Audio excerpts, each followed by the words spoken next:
Mastery over life and death. You are the architect of your destiny. Death and birth are merely two events of life. You have forgotten your essential nature, and that is the cause of your suffering. When you become aware of this, you are liberated. Birth and death are but two commas. I used to follow my master, because he raised me from my young age, but I was not always convinced of the truth of what he taught. When I was calm and quiet, doubts would often rise from the deeper levels of my mind. I was directed by my master to visit various swamis. At first I thought, I'm wasting my time. These are useless people. They are withdrawn from the world, sitting under trees. Why do they do that? Slowly I came to realize that first we should learn to doubt our own doubts, and to analyze the very doubts themselves. When I was 17, I was sent to visit a certain sage, who was a disciple of my master, but I did not know at that time. My master told me, if you really want to learn from a genuine Swami, go to this man and live with him. I was directed to go to a place near Gangotri, where I found a Swami sitting in a cave. Never before had I seen such a beautifully formed body. At that age, I was interested in bodybuilding and physical strength, and was envious of a body like his. He had a broad chest and a very small waist, and his muscles were very solid. I was amazed to learn that he was 85 years old. After I greeted him, the first thing I asked was, "Sir, what do you eat here?" I was preoccupied with food. After my experience at the college, I had become like a Westerner in the matter of food. Every day a variety of meals was available, and I was always anticipating the various dishes to be enjoyed at pending meals. The Swami asked, "Are you hungry?" I replied that I was. He told me, "Go to that corner of the cave where you will find some roots. Take one and bury it in the fire. In a few minutes remove it and eat it." I did as I was told, and found the root was delicious. It tasted like milk over rice pudding. I could not eat the entire root. I was satisfied to know I could stay there for some time, because there was something good to eat. After I had eaten, Swamiji said, "I will not teach you through words." I sat by him for 3 days, and there was no conversation at all. On the third day I decided that it was a waste of time and energy to stay with a man who was silent all the time. He was not teaching me anything. While I was thinking this, he said, "Boy, you were not sent to me to receive intellectual knowledge, such as you can find in books. You have come here to experience something. I am going to leave my body the day after tomorrow." I could not understand why someone would choose voluntarily to leave his body. I said, "Sir, that will be suicide. It is not good for a sage like you to commit suicide." This was the kind of thing I had learned from studying in college. He said, "I am not committing suicide. When you remove an old book cover and replace it with another, you do not destroy the book. When you change your pillowcase, You do not destroy your pillow. At the age of 17, I was doubtful. I said, "You have a wonderful body. I wish I could have a body half as beautiful as yours. Why are you discarding it? That is not good. It is a sin." In this way I thought I was teaching him. He listened for some time without responding. After a while my brother disciple came in, and I exclaimed, "How did you get here? When I last saw you, you were far away from this place."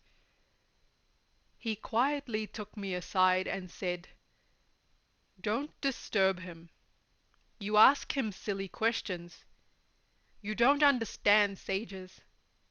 Let him leave his body peacefully." But I argued with my brother disciple. I said, "He has such a beautiful body. Why should he leave it? This cannot be yoga. This is a simple suicide case. The police are far away from here, or I would have them arrest him. This is an illegal act." In spite of what my brother disciple said, I remained doubtful and disapproving.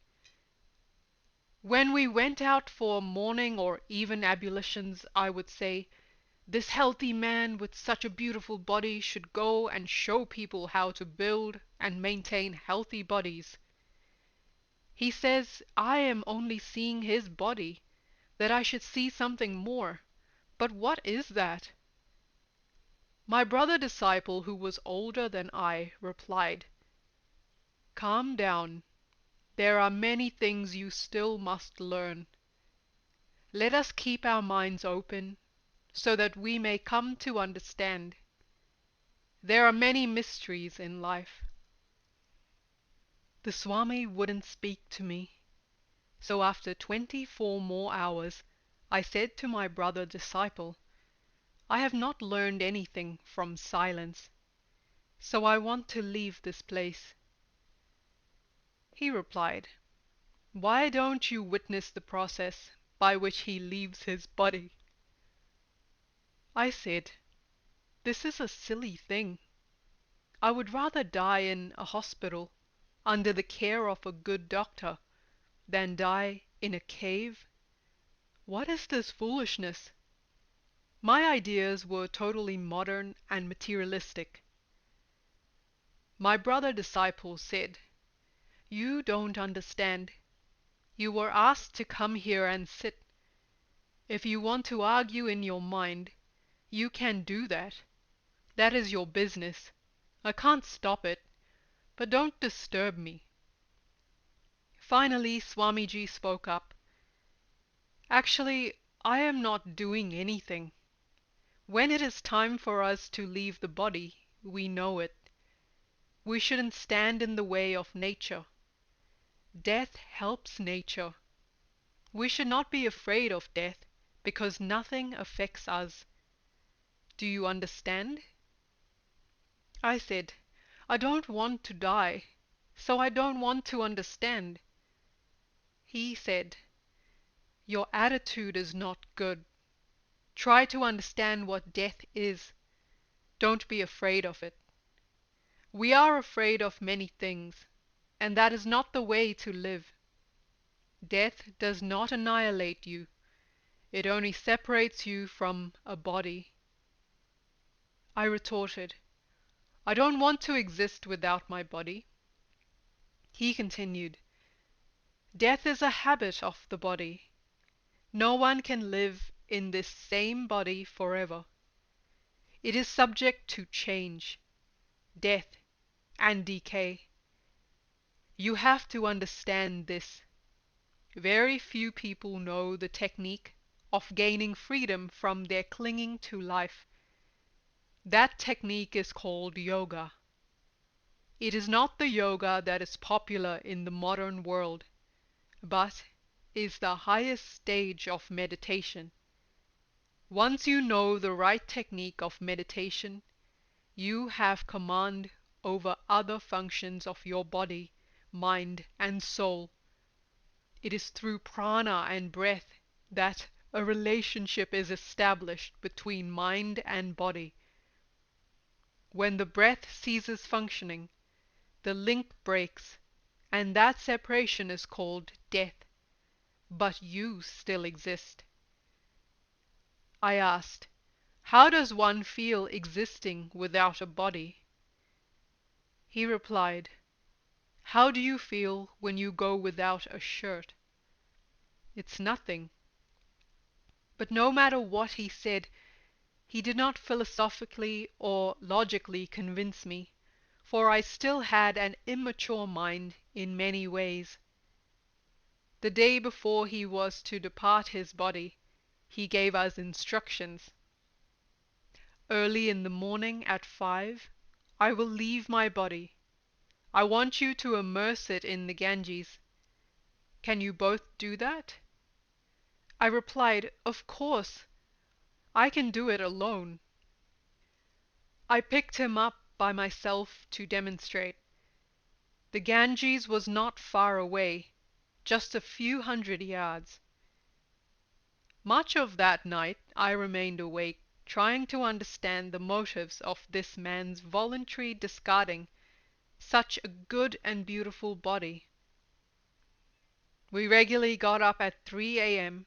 From 3 to 6 is considered the best time for meditation, so we would go to bed between 8 and 10 and get up at 3. But that morning we all awoke even earlier and began talking together. The Swami said, tell me, what do you wish? Whatever you wish, I promise to fulfill it. I replied, you are dying. What can you do for me? He said, boy, for a genuine teacher, nothing like death really happens. A teacher can guide his students even after his death. Then he turned to my brother disciple and asked, isn't he a headache for you? My brother disciple replied, indeed, yes, but what can I do?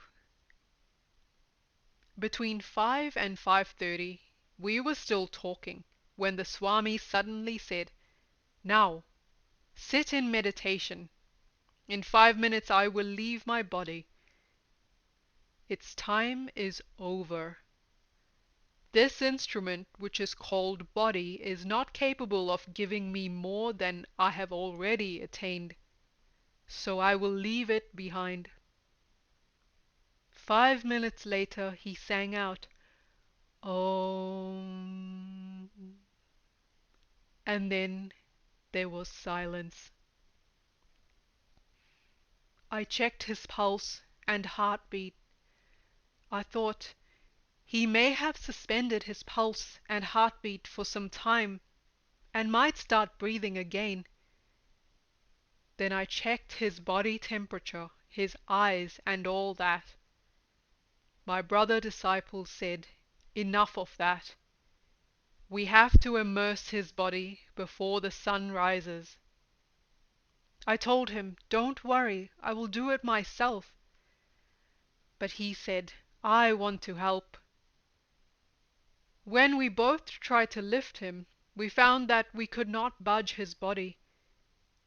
Then we brought a branch from a pine tree and inserted it under his thighs to pry him loose, but we failed. We tried everything we could think of for over an hour, but we could not move him an inch. I often recall what happened next. I shall never forget the experience. A few minutes before sunrise, I heard someone say, now we will carry him. There was no one around, so I thought, perhaps I am imagining it. My brother disciple also looked around. I asked, did you hear something? He said, yes, I also heard it. I asked, are we hallucinating? What is going on? Suddenly, the Swami's body rose into the air. apparently of its own accord, and slowly moved towards the Ganges. It floated in the air for a few hundred yards, and then lowered and sank into the Ganges. I was shocked, and could not assimilate this experience for a long time. When people talked of miracles some Swami was alleged to have performed, I had always said, "There is some trick in it." But when I saw this levitating body with my own eyes, it very quickly changed my attitude. When I returned to the monastery, several Swamis were engaged in discussion. The subject was, if God really created and watches over this world, then why is there so much misery? One Swami said, "This physical universe is only one aspect of existence. We have the ability to know other aspects, but we don't make sincere efforts to realize this ability. Our minds remain focused on the physical aspect only. Man is suffering because he does not know the whole." What they said inspired me. I now began to listen with genuine interest, and found that my uncertainties were gradually resolved by what they were saying. When I compare the materialistic world with the lifestyle of the sages, I find the former concrete, emphasizing that which can be seen, touched, and grasped. But the lifestyle and atmosphere in which the sages live, though non-materialistic, is more realistic as far as the object of life is concerned. The world of means also has some value in life, but without awareness of the absolute reality, everything is in vain. Ordinary men regard certain aspects of life as mysterious or mystical, but such mysteries are easily solved when the veil of ignorance is removed. The technique of dying is not known to the modern scientist, but in yoga science, such techniques are described and imparted to those who are prepared to practice them. The mystery of death and birth are revealed to a fortunate few. The known part of life is a line which is stretched between these 2 points, birth and death. The vast portion of one's existence remains unknown and invisible beyond these 2 known points. One who understands the unknown part of life knows that this lifespan is like a comma in a vast sentence which has no period. In the ancient yoga scriptures, it is said that there is a definite way of leaving the body. 11 gates are described, through which the pranas, or subtle energy, can exit. The yogi learns to leave through the gate called Brahmarandra, located at the frontanel, the crown of the head. It is said that he who travels through this gate remains conscious and knows about life hereafter exactly as he knows life here. Attitudes toward dying. You are the architect of your life. You build your own philosophy and construct your own attitudes. Without right attitudes, the entire architecture remains shaky. When one starts realizing this fact, then he starts looking within, transforming himself and becoming aware of many levels of consciousness. He then finds strength within himself. Inner strength is the source of fulfillment. The sages have proven this fact, but modern man does not understand it. He is still searching and seeking for happiness in the external world. When I was young, I also thought that the source of happiness lay in the external objects of the world. One day my master sent me to the house of a rich man, who was on his deathbed. When I arrived, this rich man said, "Sir, give me your blessings." He was immersed in sorrow and full of tears. I asked him, "Why are you crying like a poor and helpless child?" He answered, "I wish I could be a child. Now I realize that I am the poorest and weakest man in the world. All the comforts and riches are at my disposal, but nothing seems to help me. All is in vain." I could easily see the effects of inner poverty in that rich man. I have since studied many dying people, including poets, writers, philosophers, and political leaders, but always found that they are all miserable on their deathbed. Their clinging to life and their attachment to the objects of the world made them miserable. Those who are aware of the immortality within are free and unattached to the objects of the world. They leave their mental body in a positive state of mind. The literature written on the life of Chaitanya Mahaprabhu reveals that the room in which he lived vibrated the chant he repeated after his death. I once had such an experience in the city of Kanpur. There is a family of doctors whose mother was a great devotee of the Lord. She was my initiate. 6 months before her death, she decided to live in a room by herself, remembering the Lord's name and meditating. After 6 months, she fell sick and became bedridden. The time of her parting seemed imminent. Her older son, Dr. A. N. Tandon, was very much attached to his mother. He wanted to remain by her side. His mother said, "I don't want you to be attached to me. Don't sit next to me any more. I have done my duties toward you. I have to walk all alone during the journey. Your attachment will not help me in any way." Ordinarily, dying people become lonely and frightened. A sense of false security grows, and they become deeply attached to their children and things they possess. But this woman was completely at peace, completely absorbed in the name of the Lord. She said to her sons, "I am in great joy. Your attachment toward me has no power to hold me on this mortal plane." Her son started weeping bitterly. He said, "Mother, I love you immensely. Don't you still love me?" "What has happened to my dear mother?"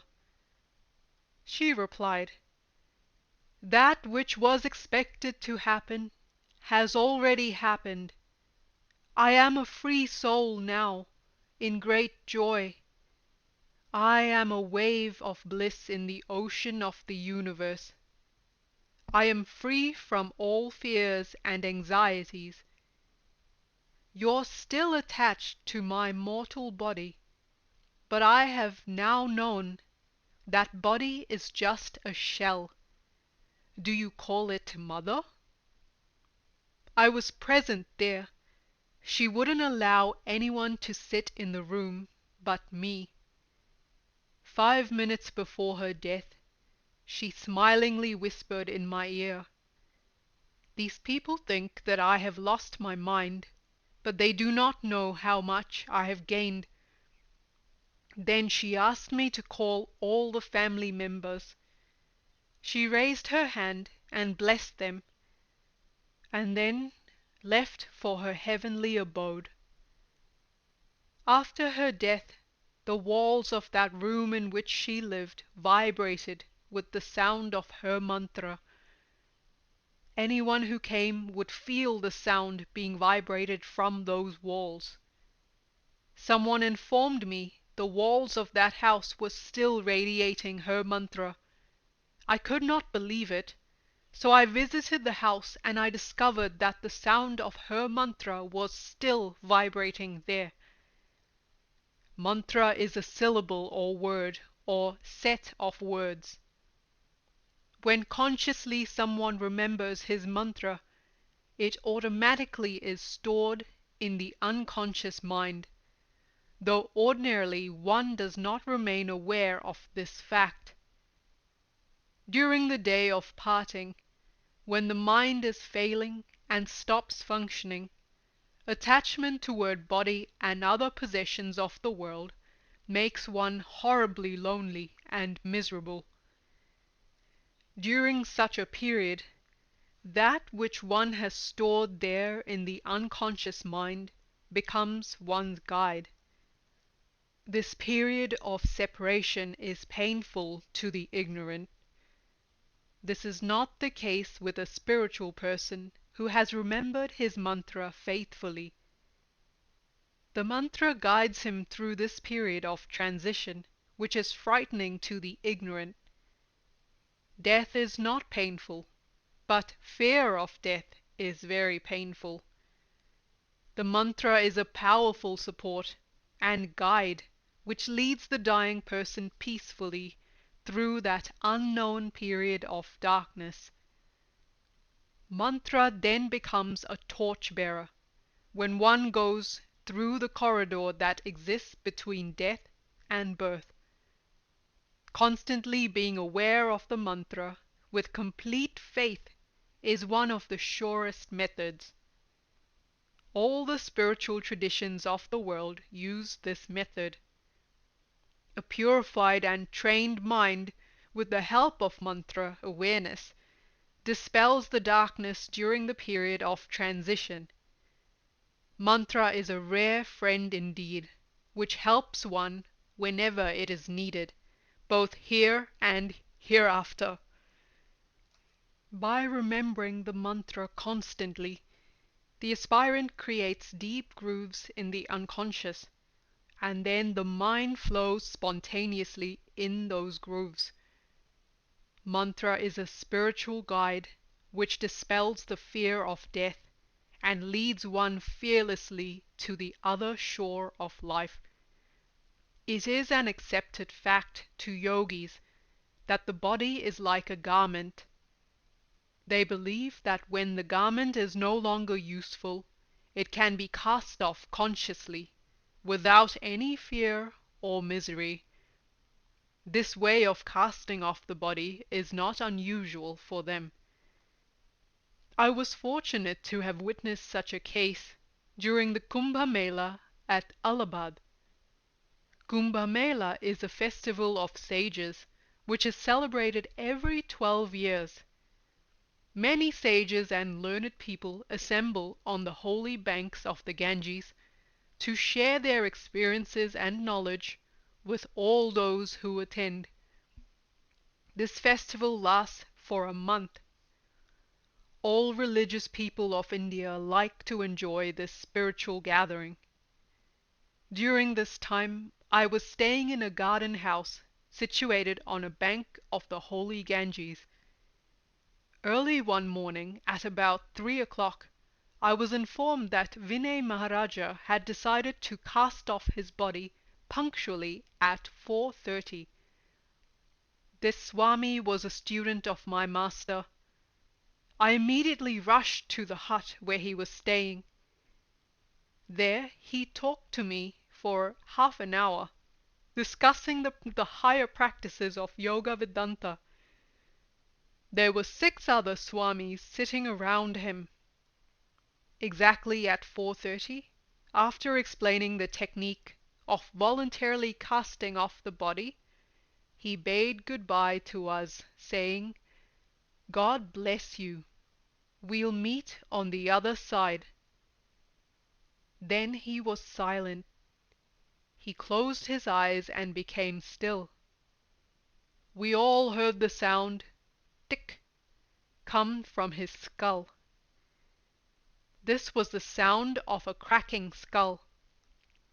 This process is called casting off the body through Brahmarandra. We later immersed his body in the Ganges. There have been many such occasions when I witnessed a yogi casting off the body consciously. Modern man knows how to eat, talk, wear clothes, and live in society.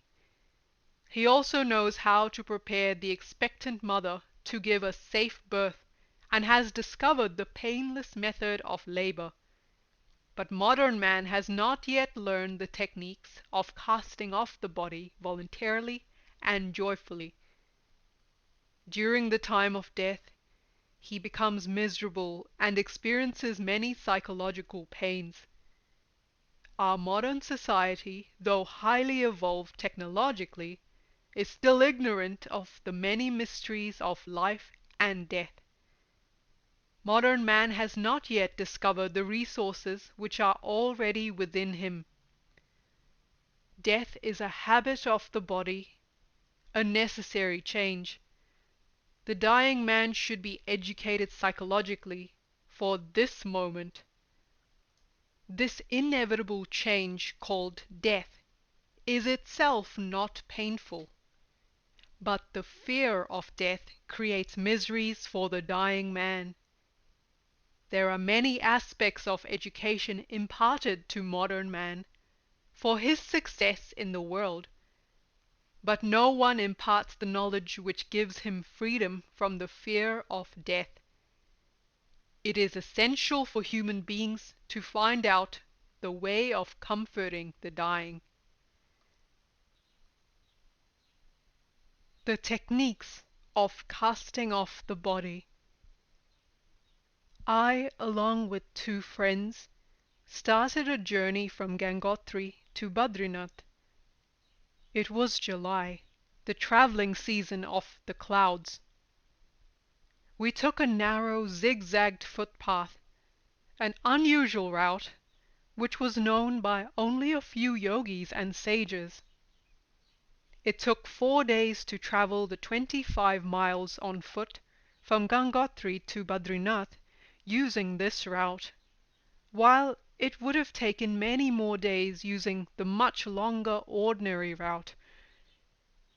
As we passed through the snow-blanketed peaks at 12,000 feet, nature, though it seemed to be cruel, gave us a vision of the beauty of the Himalayas, which I had not seen before. We halted for the night 9 miles from Gangotri. On the other side of the Ganges from this place lies Bhoja Basa, where grow the trees whose bark is used for writing the scriptures. The next morning, before we started going toward Gomukh, which is the source of the Ganges, in an attempt to cross the mountain to Badrinath via this unusual and unknown route, a young Swami from Madras, who lived on the other side of the Ganges, met us. His language was Tamil, which is spoken in the southern states of India. He could communicate with us only in broken Hindi. He had studied for several days with Swami Tapodhananandji, a very learned scholar and austere person of the Himalayas. The 4 of us continued our journey to Gomukh at the foot of the mountain glaciers from where the Ganges flows. We had a small tent, a few biscuits, and some popped corns. At Gomukh we met a Swami called Hansji, and he joined us. Beyond this point no yogi or Swami lives. Hansji lived here every summer. He had been a naval officer. He became disgusted with his sailor's life and had gone in search of the yogis and sages of the Himalayas. As a young man of 35 years, he accepted the life of renunciation and was known in this area for his calm, gentle, and loving nature. The next day we bade goodbye to Hansji, who was actually not in favor of our adventurous expedition to Badrinath through this unknown route. We camped at the height of 16,000 feet that day, and the next day at the height of 18,000 feet. Traveling became more difficult without any respiratory equipment, because air is thinner at higher elevations. The 3 days we traveled were like walking on the space just above the roof of the world, from where you can see the clean blue sky with twinkling stars hung high on the pillars of glory. Our tent was very small, and with the help of our warm clothing and body heat radiation, we passed this crucial night breathing shallowly in the cold wind and snow. At midnight, the young Swami who had joined us on the way made a decision to cast off his body there, high in the Himalayas. He did not do this out of frustration, but perhaps because he knew that his time in the world was over. In deep snows, if one gradually removes his clothing, a time comes when the whole body becomes painless and insensitive. It is true that in the deep snow of the high Himalayan mountains, one becomes numb and insensitive. I collected this evidence from various scriptures, sages, and even books written by Westerners who go to the Himalayas for peak hunting. But the yoga way of casting off the body is done through a proper technique. Letting oneself freeze while in samadhi is a traditional way of dying for a particular sect of Himalayan yogis. It is called Hima Samadhi. The word samadhi is frequently used by Patanjali's system of yoga for the highest state of tranquility. But according to the Himalayan custom, the various methods which are used for consciously casting off the body are also called samadhi. Among themselves, yogis and sages usually use this word in the sense of he has taken maha samadhi, meaning he has cast off his body. We did not want to leave this young Swami there all alone and try to persuade him to come with us. But for lack of knowledge of Tamil, we could not communicate and convince him. We were with him until 10 o'clock in the morning, but our advice and persuasion would not work. He had already made the decision to voluntarily leave his body in the land of the Devas. So leaving him behind, we went ahead and reached Badrinath after 2 days. Yudhishthira, a prominent character of the Mahabharata, also went to the Himalayas during his last days. He told his wife he was going to meet the gods and then go on to his final abode. We parted at the shrine, and I went to my mountain home. This way of casting off the body is one of the ways which many ancients accepted willingly. But there are various other ways of doing this. One is called Jal Samadhi and is done inside the deep waters of the rivers of the Himalayas by retaining the breath. Sthal Samadhi is done by sitting in an accomplished posture and consciously opening the fontanelle. The techniques of dying which are used by yogis are very methodical, painless, and conscious. This is unusual in the Western world, but not in the Himalayas. It is not like committing suicide, but is an exact process or way of leaving the body which is no longer an instrument for enlightenment, such a body is considered to be a burden, an obstacle which might obstruct the journey of the dying man when he goes through his vast unconscious reservoir of memories. Only those who are not competent in higher techniques and not self-reliant on their yoga willpower and control accept the normal methods of dying, which are definitely inferior to the yoga methods.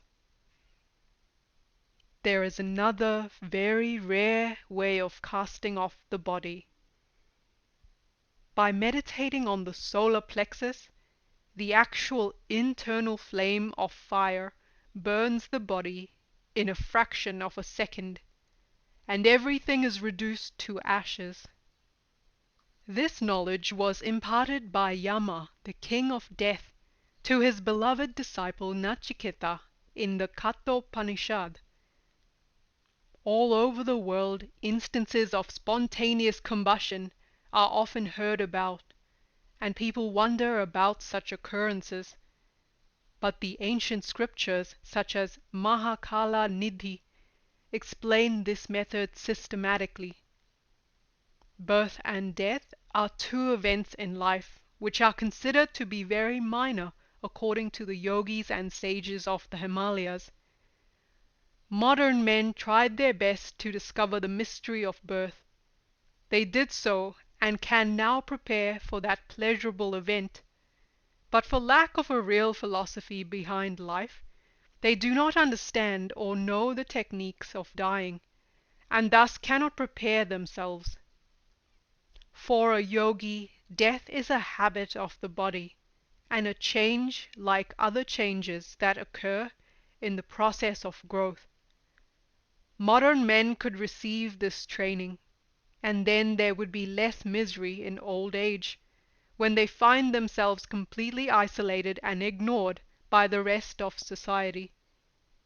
I wonder why modern people do not explore other dimensions, ways and methods of gaining freedom from that fear which is called death. The Western world, in spite of having enough literature on this subject, is still looking for a solution.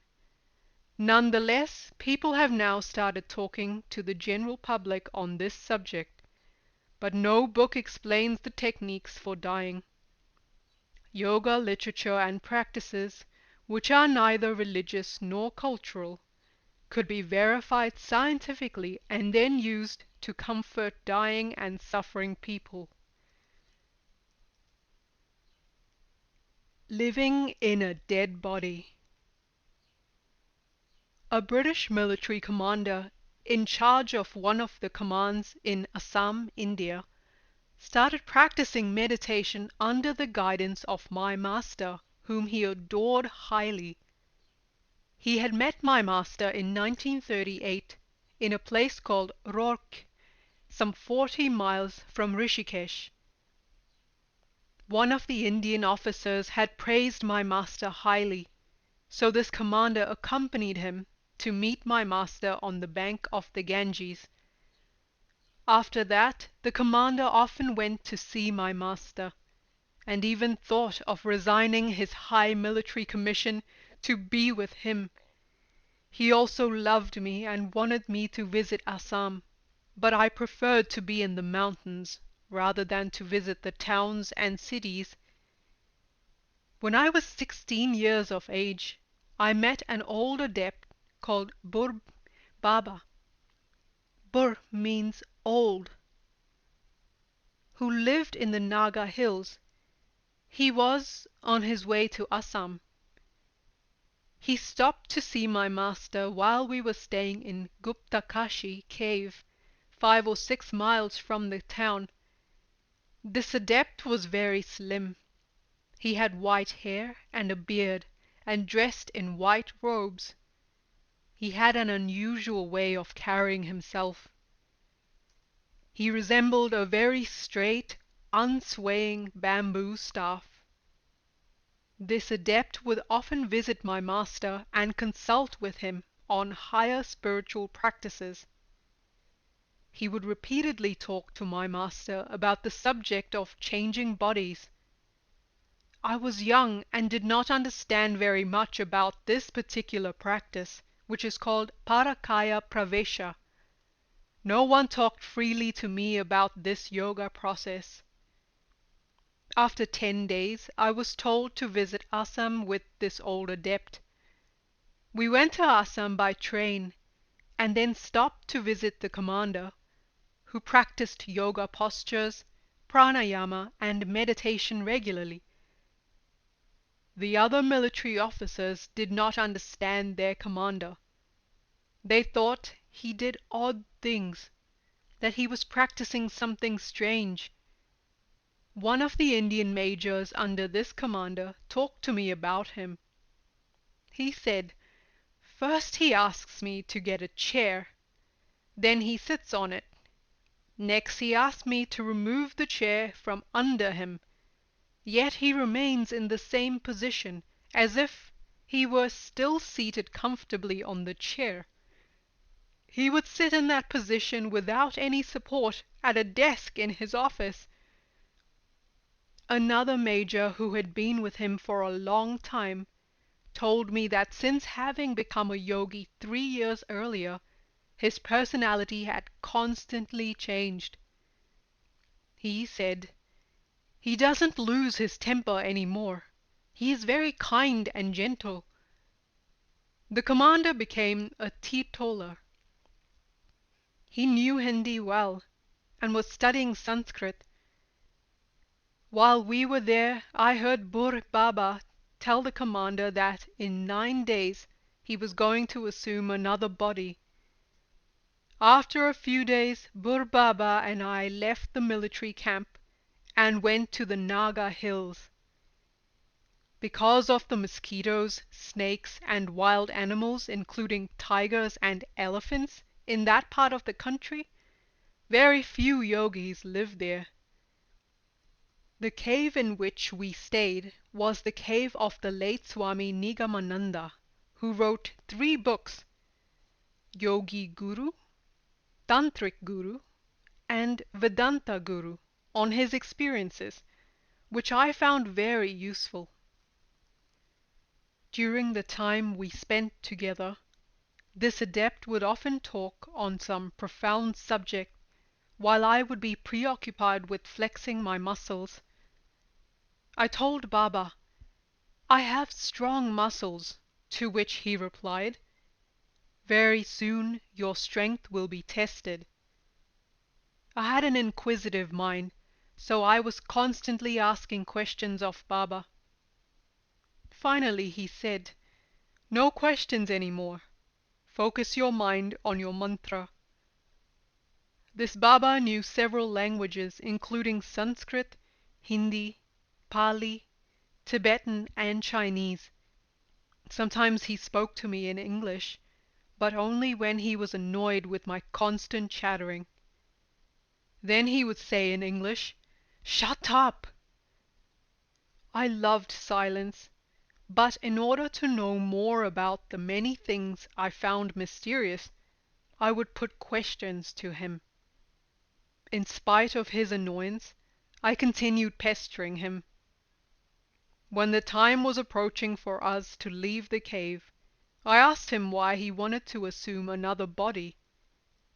He replied, "I am over 90 years old now, and my body is not a fit instrument to remain in samadhi for a long time. Besides, the opportunity has presented itself. Tomorrow there will be a dead body in good condition.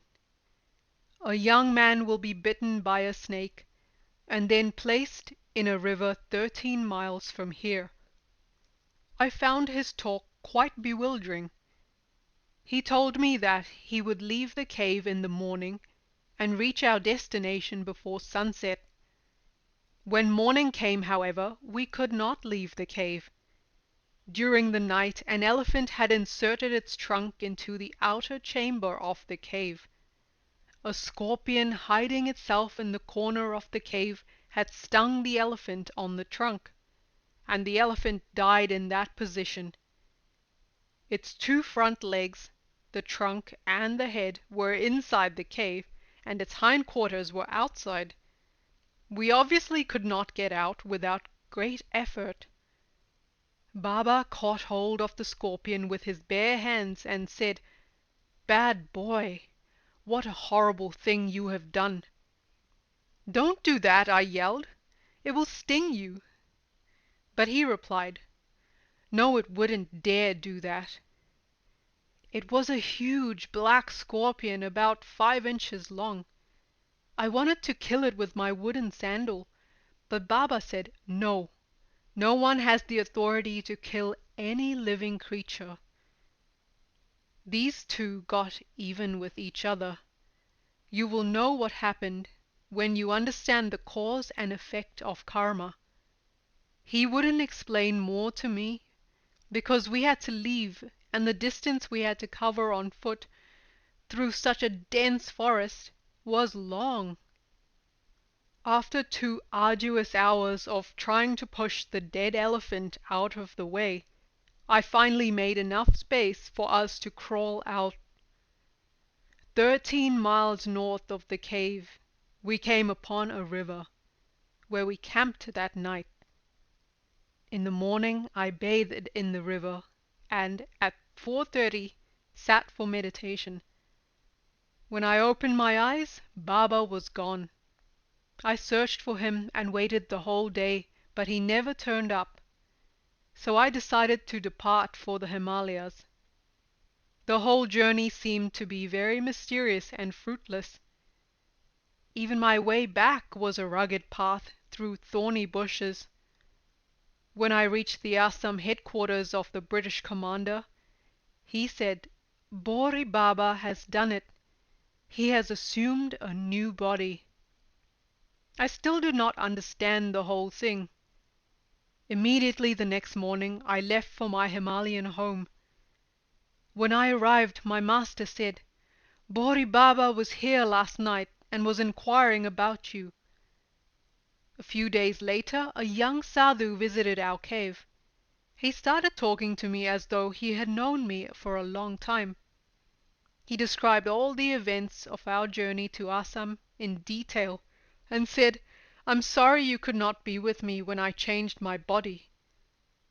It was strange for me to talk with someone who had appeared at one time very familiar to me, but now he carried a new body.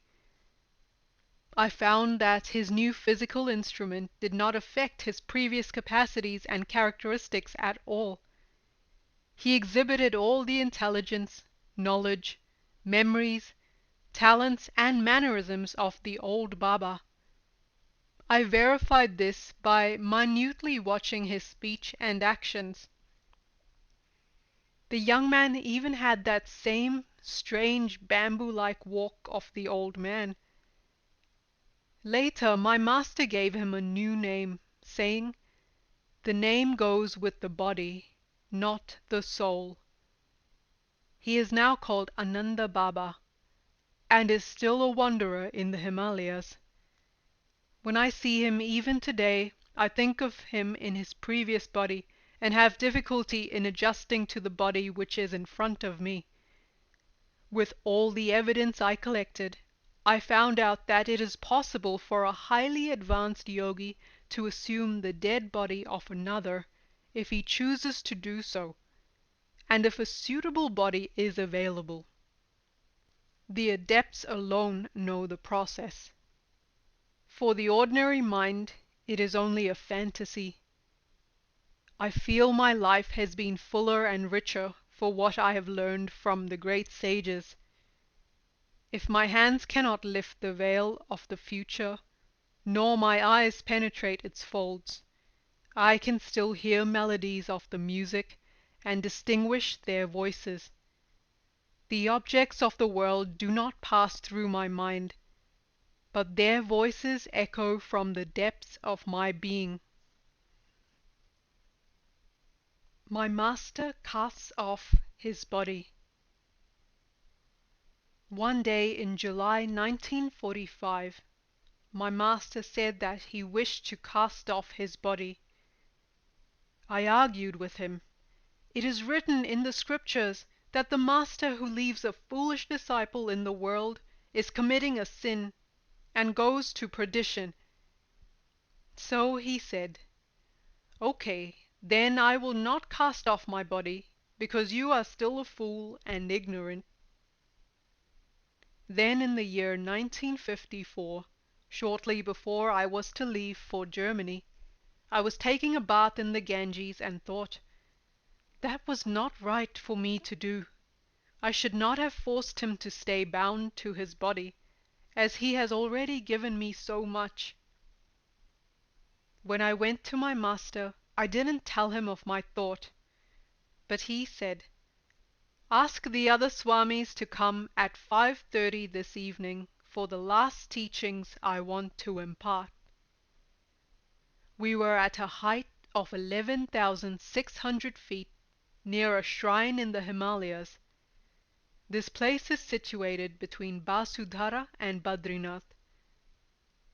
The witnessing of the death of a yogi is considered to be a worthwhile experience in our tradition. We always try to witness a master's death. It shows that one can die voluntarily whenever he decides. If a master wants to leave for a long time, he will, but the day he wants to leave his body, he will just cast it off, exactly as a snake leaves his skin. I asked my master, "Why do you want to cast off your body?" He said, "You were taking a bath, and you were thinking that you had no right to hold me back. Now you are strong, and you have learned something. You are finally mature, and you can stand on your own in the world. I feel free to go on my journey." There were 5 of us with him on the top of the mountain. He sat in the center, surrounded by us, and asked all of us if we wanted to learn or know any spiritual practices. I was in deep sorrow, but at the same time would not express my attachment for him, thinking that the body must go to dust sooner or later. It is inevitable. So I tried hard to compose myself. He looked at me and said, "Do you want anything from me?" I said, "I want you to be with me whenever I need you, whenever I am in distress, helpless, or cannot deal with a situation." He promised me that he would, and then he blessed me. We all bowed before him. He sat in the accomplished pose and closed his eyes. Gently he muttered the sound "Om," and became lifeless. We all started crying. We did not know whether we should try to bury the body or immerse it in the river. We couldn't decide. For 2 hours we discussed this and consoled each other, but could not come to any conclusion. Finally the decision was left to me.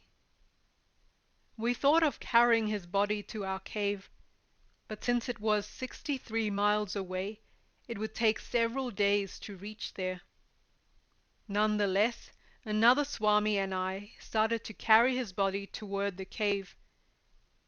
In the mountains it was not possible to travel at night, so we stopped in a small cave.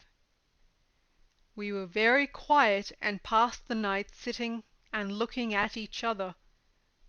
I never believed that my master would ever leave me, but he had done so. Next morning after sunrise, we started carrying his body again and walked about 15 miles. We thought of disposing the body, but we could not decide where and how it should be done. We were afraid that the body would decompose. 2 nights had passed, and on the 3rd morning we decided to bury it on the top of the mountain, from which we could see our cave far away in the distance. We dug a pit 6 feet deep and laid the body inside it. We wanted to cover up the body with boulders and earth, but none of us could move our limbs. We could talk to each other, but all 5 of us had become completely inert and lifeless, as if we were paralyzed. It was an experience which I had never had before. I felt as though my soul were entirely different from my body, and I was fully conscious of the separation of body and soul. I felt like jumping out of my body, and the others had a similar experience. There was a small fir tree just 5 feet away from us, and we all heard the sound of my master saying, "I am here. Wake up. Do not be sad. Do you need me in my body again, or do you want me to help you without the body?" I said, "I need you in your body." With one voice we all cried for his help and begged him to come back. Then I felt a tingling sensation in my body. Slowly the numbness went away, and we started moving our limbs. My master got up and came out of the pit. He said, "It's too bad that you still need me in my body. You still worship the form and cannot go beyond it. Your attachment to my body is an obstacle. Now I will see that you are not attached to my body anymore." Then he started teaching me the relationship between the body and the formless soul. Many times when I lived with him in the cave, he would remain in absolute silence for several days without any movement.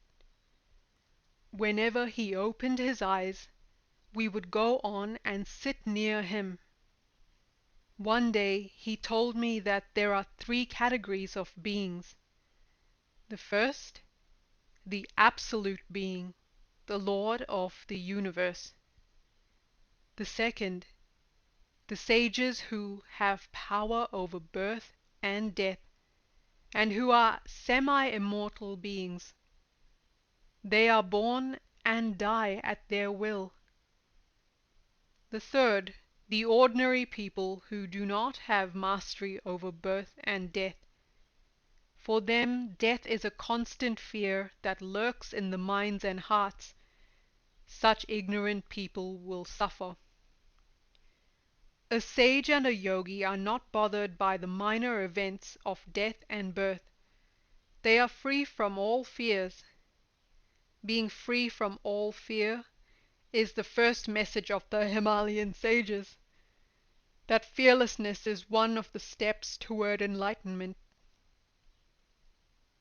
In the course of the conversation, my master told us that the highly accomplished yogis and sages are ageless and can live as long as they wish. The individual soul can voluntarily cast off the body, and can even enter into another body. It is said that the great yogi and sage Shankara was gifted with such a power. One of the scriptures describes this process as parakaya pravesha. I was intensely interested in experiencing the process of changing the body, though earlier I had a similar experience in Tibet with my Grand Master. My master told me that it is not unusual or important for an accomplished yogi to change his body, provided he finds a suitable replacement. He described 3 ways of expanding the lifespan. The first, through highly accomplished yoga powers and a disciplined life, one can live for a long time. The second, by changing the body, one can continue to live consciously with all the experience carried from the previous body. The third, enlightenment is freedom itself, and there is no need of clinging to the garment which is called body.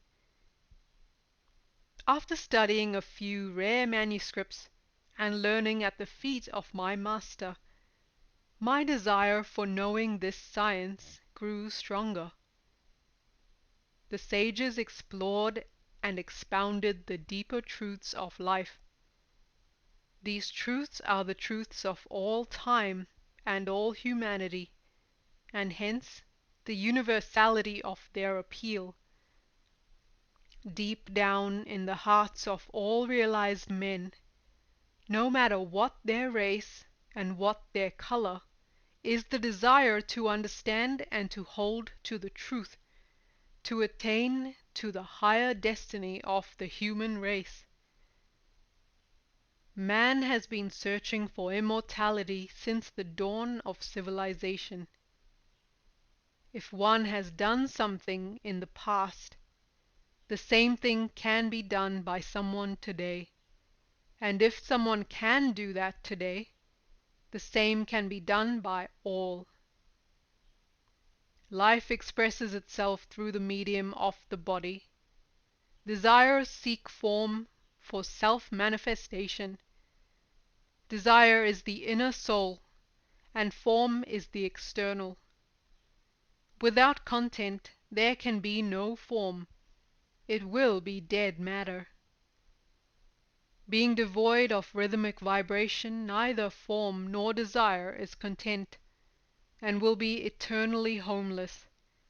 Therefore desires seek embodiment, while forms seek desires. Many are those who perceive the mere body.